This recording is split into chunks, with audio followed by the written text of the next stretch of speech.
Welcome to First Parish in Needham, Unitarian Universalist. I am Gail Lehman, currently a member of the choir, pastoral care team, ministerial intern committee, among other things. First Parish is a Unitarian Universalist congregation founded in 1711, along with the town of Needham. We are proud to be certified as a welcoming congregation for our inclusivity of people of all sexual orientations, gender identities, and expressions, as a green sanctuary for our commitment to addressing the climate crisis, and as a level 2 sanctuary supporting congregation for our work in immigration reform and anti-deportation efforts. As you know, what's happening right now in the congregation is very different than usual because of the COVID-19 pandemic. Our building is closed and we are gathering online only, at least through December. Though our building is closed, our community is open. Our First Parish community has become creative about how we can stay in touch and renew our spirits without meeting in person. And we hope you will plug into our Zoom gatherings and opportunities throughout the week. Whether you are a first-time visitor or a lifelong member, you can learn more about all that's happening at First Parish by going to our website, uuneedham.org, or by following us on Facebook, Instagram, and YouTube. If you're joining us for the first time this Sunday, you can sign up for our weekly email newsletter by going to our website, uuneedham.org, and clicking Get Involved Newsletter, or sending your request by email to office@uuneedham.org. All are welcome to our Zoom social hour after this service. The link is provided in our weekly email newsletter. We know this way of worshiping and gathering together is an adjustment for all of us. However, our sincere hope is that these online services and connection opportunities will help us keep the physical distance required during this pandemic without losing much of the spiritual, emotional, and social closeness that we treasure in our faith community. Welcome again to everybody, and good morning. On this holiday weekend of honoring the Indigenous peoples of this country and of Massachusetts particularly, we light our chalice today, symbol of our UU faith, with words from queer Canadian-American UU minister, Reverend Sean Neil Barron. We gather together as a community of seekers to honor the interdependence of life, to respect the dignity of all, and to honor the land we walk upon humbly. Friends, let us acknowledge that we walk upon the occupied territory of the Massachusetts and Wampanoag peoples, the original nations of this land, who continue to cry out for justice and self-determination. We are blessed with a space and opportunity to strive to live out our common principles, to bring justice, equity, and compassion into our daily lives, to resist all that threatens the earth and her people, and to live out our dream of a world community of peace, liberty, and justice for all. Let these thoughts carry us forth as we journey and worship together. Blessed be.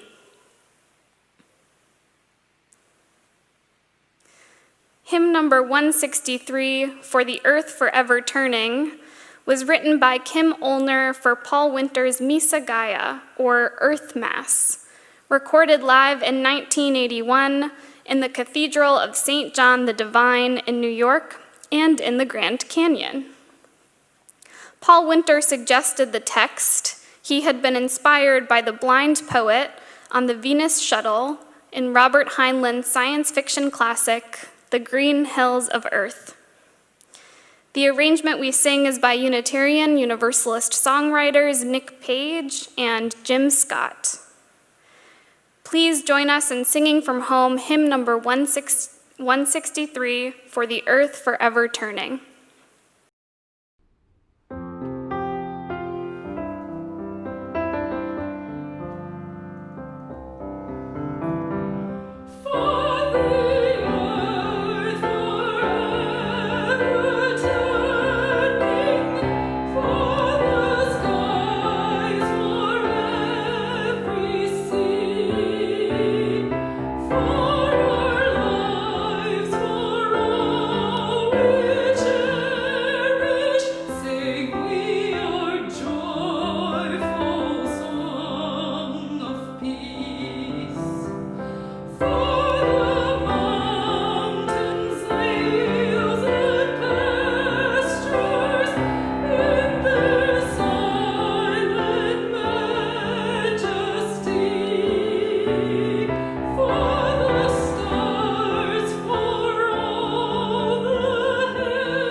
In the Unitarian Universalist tradition, the covenant is a set of promises the membership of a congregation strives to honor with one another and out in the world. Though we cannot gather in person during this time, we strive to live these promises every day. Please say along with me from home the words of our parish covenant as shown on your screen. We gather as a loving community to encourage and comfort one another. We gather as a diverse community to support each other in our search for spiritual truth. We gather as a service community to live our beliefs through action and care for our world. I share with you one of my all-time favorite children's books, Making the World by Douglas Wood. There is a secret that almost nobody knows.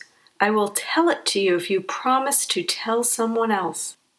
The world isn't finished yet. It isn't quite complete. It's still being made. Everywhere you look and everywhere you listen, someone or something is helping to make the world. A morning breeze brushes the water, making ripples and waves that wash upon the shore. Where the waves touch the land, sand and pebbles are worn, and the world is changed. A breeze helps to make the world. A painted lady butterfly, tickling the breeze with gentle wings, floats like a flower on the wind. A butterfly helps to make the breeze more beautiful. It helps to make the world. A wildflower blooming like a butterfly, with leaves and roots, flutters in the breeze. It gives the butterfly a sweet sip of nectar and helps to make the world. And you, building sandcastles by the waves, feeling the breeze in your hair, bending down to smell a flower, and smiling at a butterfly, you help to make the world too. A single cloud sailing through the sky like a lost daydream throws a shadow over the rice field and river, village and garden. It helps to make the world. A small pond holds a mirror to the garden. It reflects clouds and stones and branches and makes a gathering place for raindrops. As the first drops fall, reflections dance in the ripples. A pond helps to make the world. Koi in the pond rise to the dimpling rain, searching for something, a lotus petal, a seed, an insect. They flash and swirl, filling dark waters with color, and they help to make the world. And you, surprised by a shower, laughing at the rain, finding your own reflection rippling in the waters, and throwing a flower petal to a fish, you help to make the world too. A mountaintop glowing with the last fire of sunset throws silver waterfalls down dark green slopes. The streams bring life from the high snows to the thirsty lands below. A mountain helps to make the world. And you, beneath a shining mountain, on an old familiar trail, leading your burro and talking to a monkey, dreaming of home and a warm supper, you help to make the world too. A tangerine moon in a deep blue sky shines its bright face upon a turning earth, upon sea and savanna, cloud and mountain, and on someone's window pane. It helps to make the world. A Luna moth, misty green in moonlight, beats feathered duster wings against the window, paints a night picture in a window frame, and helps to make the world. Someone who shows you the moth and the moon, who tucks you in and brushes your forehead with feathered duster kisses and keeps you safe and murmurs, "I love you," helps to make the world. And you, saying, "I love you too," and giving back a kiss, listening to fluttering wings, then dreaming in moonbeams of all you might be and all that the world might be. You are helping to make the world too. And that is one of the best secrets anyone can know. I love how this story shares the secret with us that honors and celebrates our interconnection with our natural world and one another. I wonder what you will do today, or this week, or this month to help make the world. Blessed be.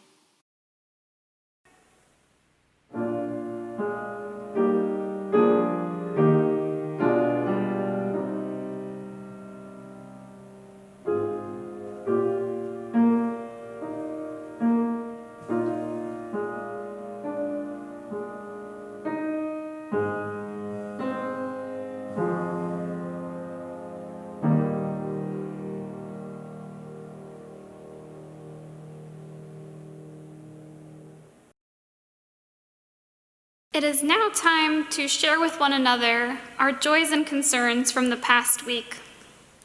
These joys and concerns were submitted to me at internminister@uuneedham.org by the Thursday before the service at midnight. If you did not submit a candle but would like to share with the community this morning, you are invited to enter your message into the chat box. As our service is live streamed to YouTube, we cannot guarantee that your joys, concerns, sorrows, or milestones will stay within the First Parish community, but you are always welcome to reach out to Reverend Katie, myself, or the Pastoral Care Associate of the Week, whose name is included in your emailed order of service, for pastoral care or to share more privately. If you're missing hearing each other's voices during this beloved ritual, may this also serve as a reminder to reach out to one another after the service.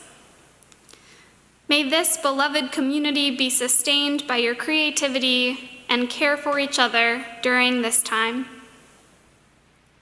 Our first candle is a candle of concern from Carolyn Lines. Please join us in praying for our dear cousin Andy Lines, who was recently diagnosed with lymphoma after a tonsillectomy. She survived a different kind of cancer 6 years ago, and our prayers are with her as she faces this new health challenge. A candle of gratitude from Betty Vogel. I would like to thank everyone for their get well wishes and meals after I broke my tibia plateau. I am just about being back to me again.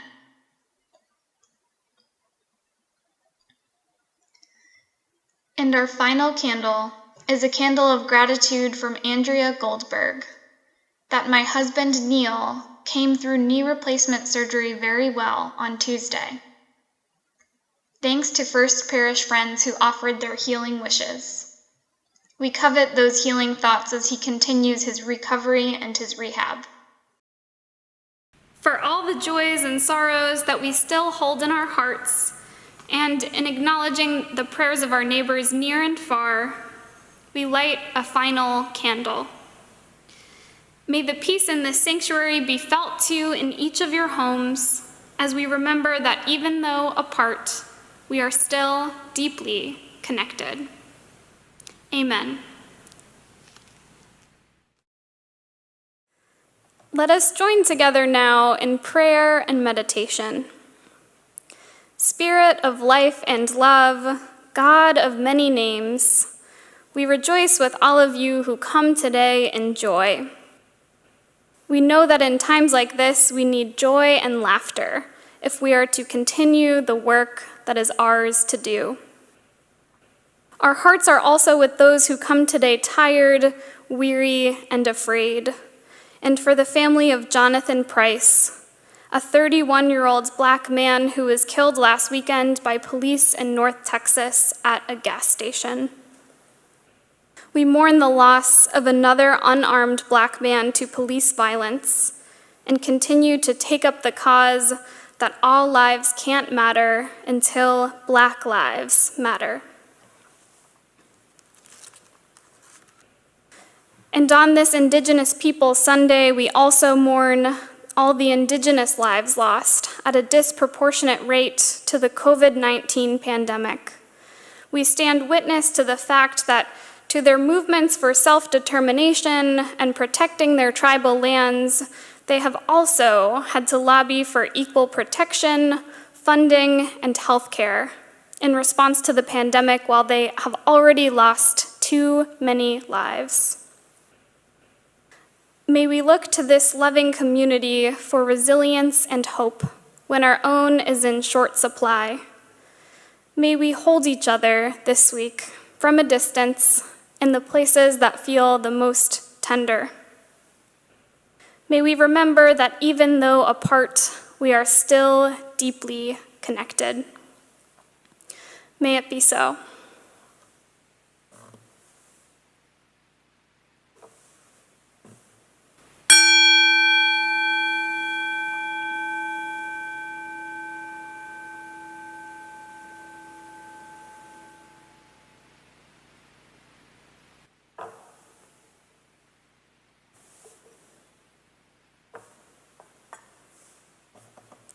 Amen. And please join us now in singing from home our centering hymn this morning, I Know This Rose Will Open. The lyrics and music will appear on your screens.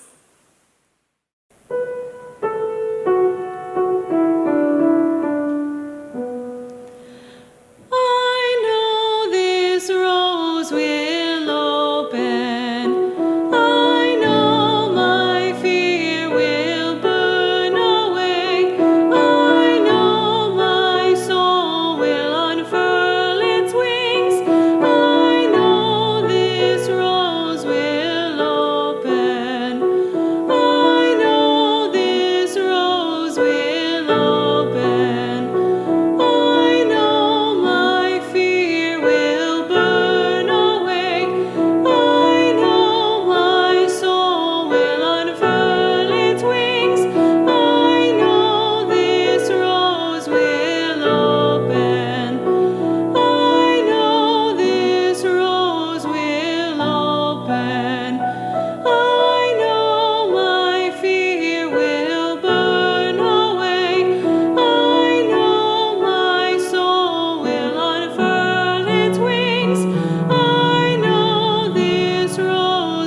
This congregation has been supported by the volunteered time and treasure of its members and friends since its founding in 1711. In those 300 years, this community has weathered hard times, but we're still here. This is the time in our service when we, the modern stewards of this church, offer what we can to build and sustain the congregation and the world that we envision. This month, our collections will be split 50-50 with the Metro West Worker Center. The Metro West Worker Center is immigrant worker-led and organizes to defend and expand the labor, civil, and human rights of all workers in Greater Boston. Based out of Framingham, the center serves a multilingual and multiracial worker community and partners with non-immigrant allies to fight unjust laws and policies and to dismantle racism and xenophobia in the Boston area. In response to the pandemic, the Metro West Worker Center has begun the program Canasta Solidaria, or Solidarity Basket, to give groceries and grocery gift cards to struggling immigrant families in Framingham and Milford. Each week, the center supports 300 families in Framingham and 80 in Milford, giving away nearly 8 tons of food. In addition to the $13,000 this requires weekly, the center is also currently seeking a truck and rental space to support the Canasta Solidaria program. To donate to today's offering, you can use one of 3 methods. You can use the new Text to Give program through the number 73256 with the exact wording of You Need 'em, space plate, or Pledge 21, space $, as you see on your screen. You can mail a check to First Parish at 23 Dedham Avenue, or you can make a donation through our website, youneedem.org. Whichever way, remember to specify whether your donation is meant for the plate collection or for your annual pledge. Thank you for everything you are able to give to help support and sustain this congregation and the vital work of our community partners. Please take these next few moments to give what you can and know that it will be gratefully received.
Our reading this morning, a piece called Spiritual Theft, comes from Euro-American UU minister and earth activist, Reverend Mike Johnson.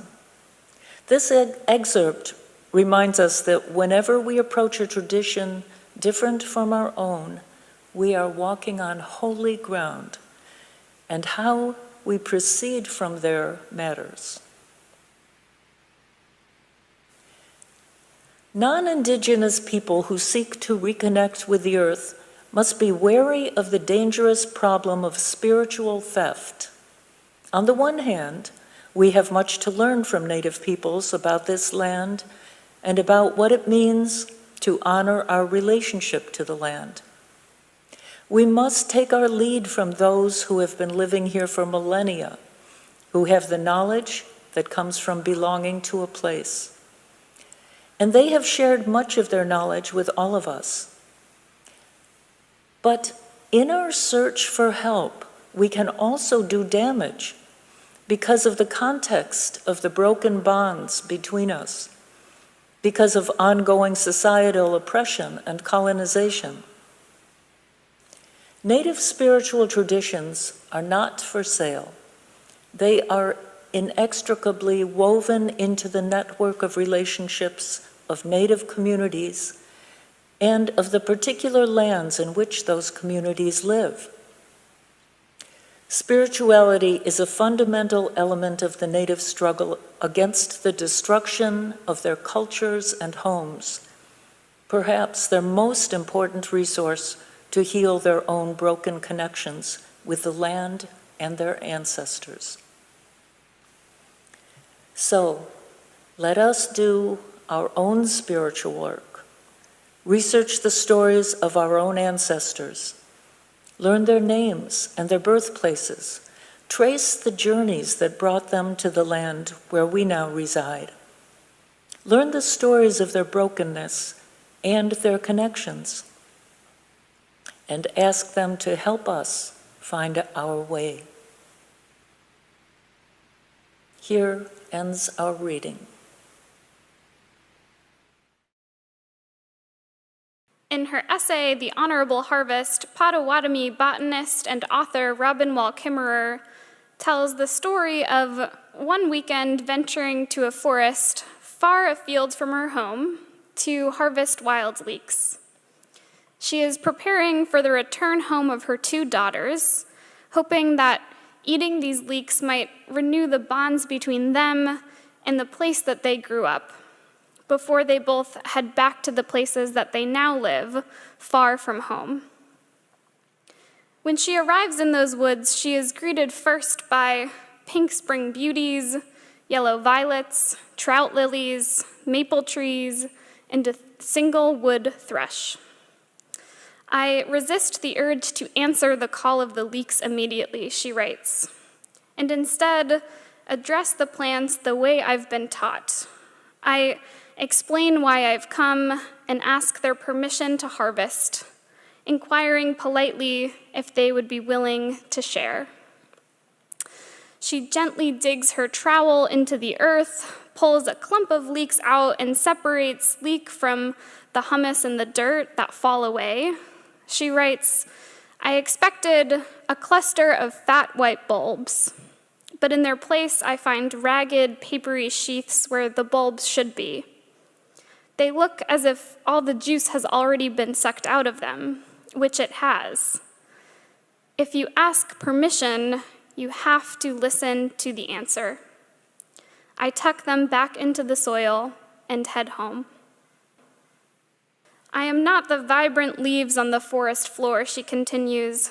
I am the woman with the basket, and how I fill it is a question that matters. If we are fully awake, a moral question arises as we extinguish the other lives around us on behalf of our own. Whether we are digging wild leeks or going to the mall, how do we consume in a way that does justice to the lives that we take? End quote. How do we consume in a way that does justice to the lives that we take? As Unitarian Universalists, we talk a lot of justice, of social justice. But here in this essay, Robin Wall asks us to think about the ways in which our systems of buying and selling, of grocery superstores, of fast consumption and fast disposal could themselves be made even more just. She speaks about taking only that which has been given, no more or no less, and when you do, acknowledging it as a great gift. Later on in the essay, she writes, collectively, the Indigenous canon of principles and practices that govern the exchange of life for life is known as the honorable harvest.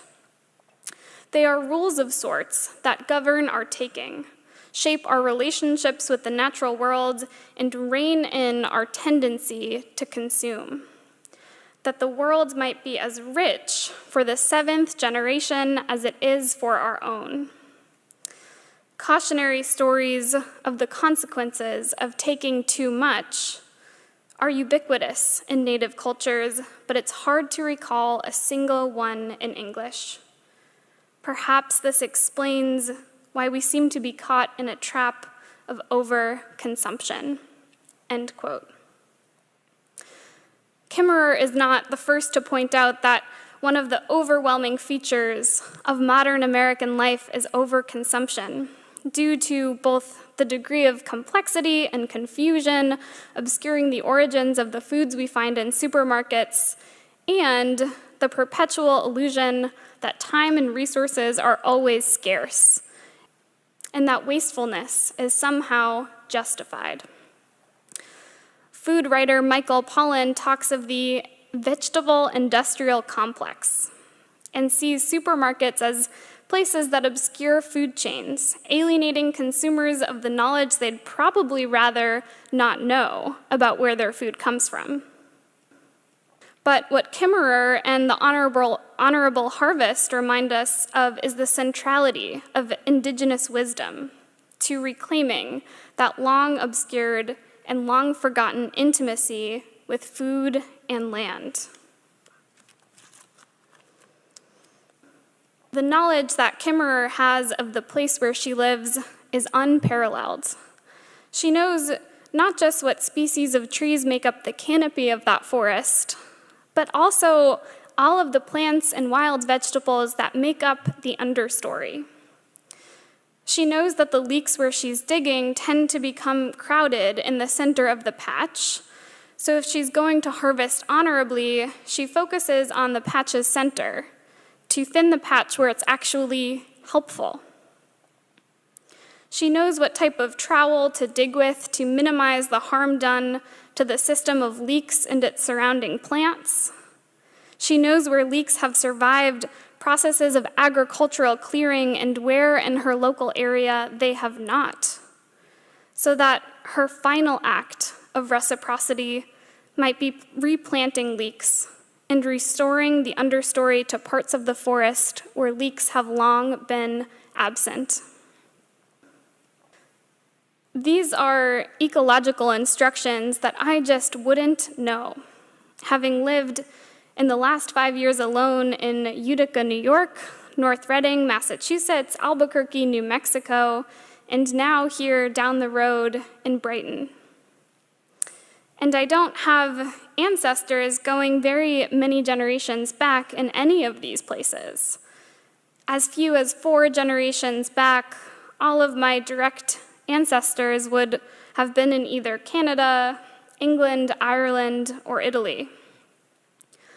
My connection to Massachusetts is only 4 generations old, but as Kimmerer reminds us, she and her community have learned to be honorable stewards of the land because they prepare so that the world might be as rich for the 7th generation as it is for our own. This is one of the ways that the idea of intersectionality can really come to be understood concretely. Climate and environmental activism has never really been a single issue justice project. The erasure and forced forgetting of Indigenous culture, the forced removal of Indigenous communities from the lands they have always stewarded and know so well, unjust in and of itself, further leads to environmental degradation and neglect. Kimmerer reminded us, cautionary stories of the consequences of taking too much are ubiquitous in Native cultures, but it's hard to recall a single one in English. With culture and language loss, so too have we lost the stories and wisdom that could shape the imaginaries of our environmental justice pursuits. This month, we are on a journey to reflect collectively as a spiritual community on the tension between freedom and responsibility. It makes sense that we would reflect here for a moment. Liberal religion through the ages has prided itself on the first part, freedom. Freedom to believe as you wish, to pursue your own spiritual path, and so on. So too has our current market economy prided itself on freedom. Few regulations, freedom to keep consuming without limit, and ease of buying and selling freely. But the honorable harvest begs to challenge our understanding of freedom and challenge our understanding of what is actually free. In another essay in the same volume, Kimmerer writes, "Many of our ancient teachings counsel that whatever we have been given is supposed to be given away again. From the viewpoint of a private property economy, the gift is deemed to be free because we obtain it at no cost to us. But in the gift economy, gifts are not free. The currency of a gift economy is at its root reciprocity. In Western thinking, private land is understood to be a bundle of rights, whereas in a gift economy, property has a bundle of responsibilities attached to it. And so it was when Robin Wall took all the leeks that she didn't use and replanted them. The leeks were a gift that carried with them a responsibility to ensure their longevity in other places throughout the forest. When we see more clearly all the labor and time and sunlight that goes into most of the things that we put in our bodies or buy with our credit cards, we would of course see them as gifts. You begin to consider, Robin Wall explains, the tree in the Kleenex, the algae in the toothpaste, the oaks in the floor, the grapes in the wine. Following back the thread of life and everything to pay it respect.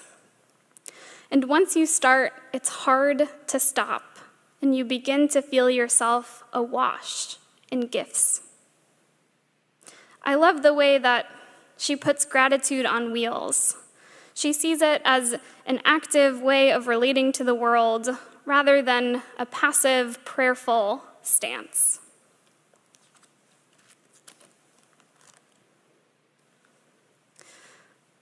And so, ultimately, the leeks teach us about harvesting, about our own consumption, about the forests that they inhabit, but their lessons are so much wider.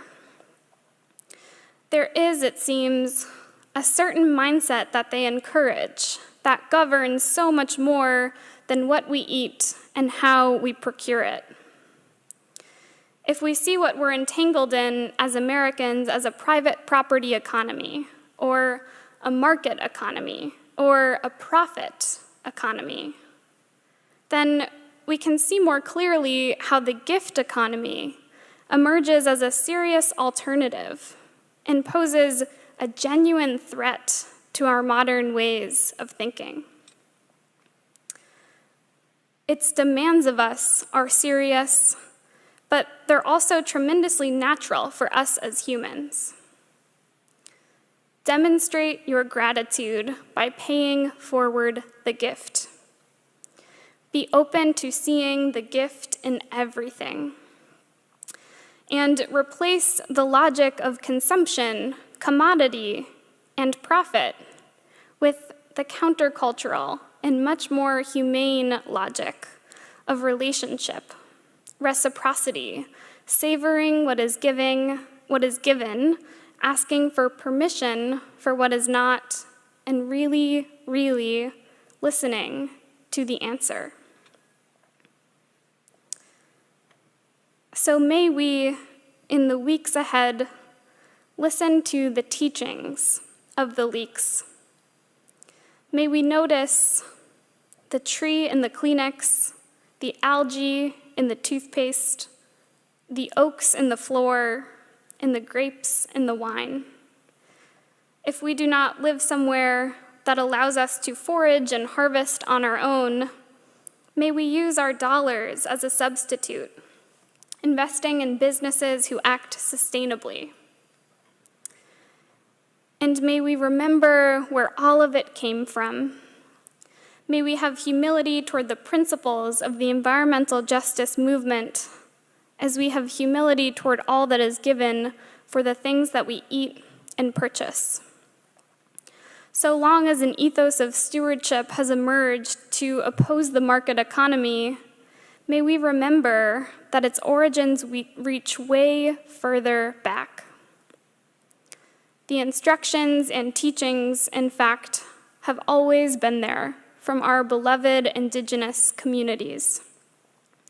Some of that knowledge was lost in genocide and forced relocation. What remained was mocked, devalued, and silenced. So may we follow the lead of Indigenous leaders and leaders of color in our climate and environmental activisms. May we step aside for long enough for humility and gratitude to lead the way. May we feel moments of wholeness and groundedness when our small, everyday acts of integrity accrue and ripple outward, as the Time for All Ages story from this morning reminds us. May we act as if 7 generations from now, these roads and houses and gardens might be inhabited by our direct descendants. And may we leave them good instructions and an abundance of wild leeks. Blessed be, and amen. Hymn number 1028, The Fire of Commitment, was co-written by the Reverends Mary Catherine Mourne and Jason Shelton when they were both serving at First Unitarian Universalist Church in Nashville, Tennessee, in honor of the congregation's 50th anniversary in 2002. Please join us in singing from home hymn number 1028, The Fire of Commitment.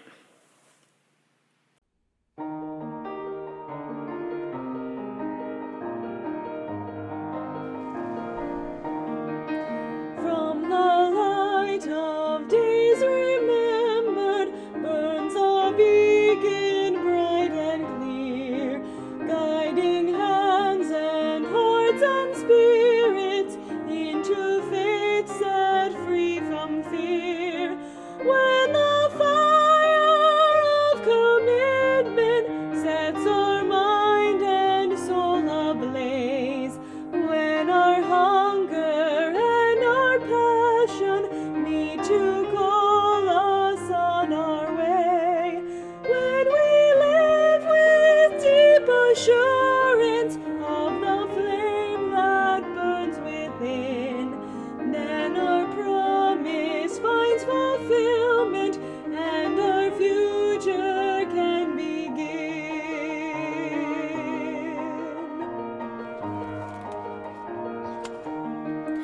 From the stories of our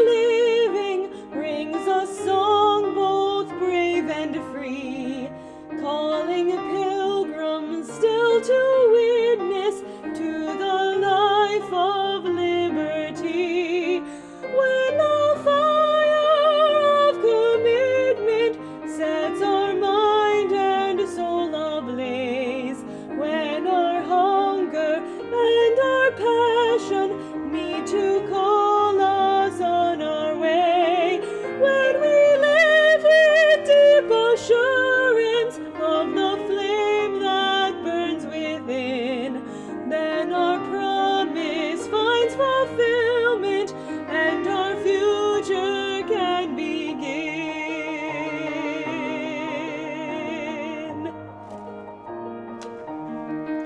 From the dreams of youthful vision comes a new prophetic voice, which demands a deeper justice built by our courageous choice. When the fire of commitment sets our minds and soul ablaze, when our hunger and our passion meet to call us on our way, when we live with deep assurance of the flame that burns within, then our promise finds fulfillment, and our future can begin.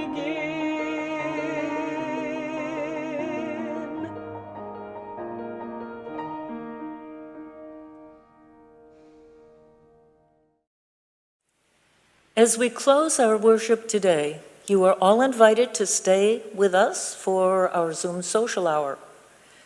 Please remember to keep a careful eye out for emails from First Parish and follow us on social media so you can keep up with opportunities for connection for all ages throughout the week during these times of physical isolation. You can sign up for our weekly email by clicking on Subscribe to Newsletter on our website, uuneedham.org. Please remember, if you fall ill or need any pastoral support, to reach out to our ministers, Reverend Katie Scudera and Jenna Crawford, and the pastoral care team and caring crew via phone and email. We also encourage all of you strongly to check in with your friends at First Parish and to double-check your own contact information in our online Realm directory if you have not done so recently. Please email our office administrator, Susanna Whitman, if you have any questions about using our online directory. We always extinguish our chalice with words promising to carry its flame in our hearts until we are together again, no matter how long it is until we are together again. As we extinguish our chalice today, please join me from home in saying these words written by Unitarian Universalist minister Reverend Elizabeth Selly Jones. We extinguish this flame, but not the light of truth, the warmth of community, nor the fire of commitment. These we carry in our hearts until we are together again. Our benediction today comes once again from Robin Wall Kimmerer. We need the honorable harvest today, but like the leeks and the martin, it is an endangered species that arose in another landscape, another time, from a legacy of traditional knowledge. If the earth is nothing more than inanimate matter, if lives are nothing more than commodities, then the way of the honorable harvest, too, is dead. But when you stand in the stirring spring woods, you know otherwise. It is an animate earth that we hear calling to us to feed the martins and kiss the rice. Wild leeks and wild ideas are in jeopardy. We have to transplant them both and nurture their return to the lands of their birth. We have to carry them across the wall, restoring the honorable harvest, bringing back the medicine. The service begins when the service ends. Go in peace.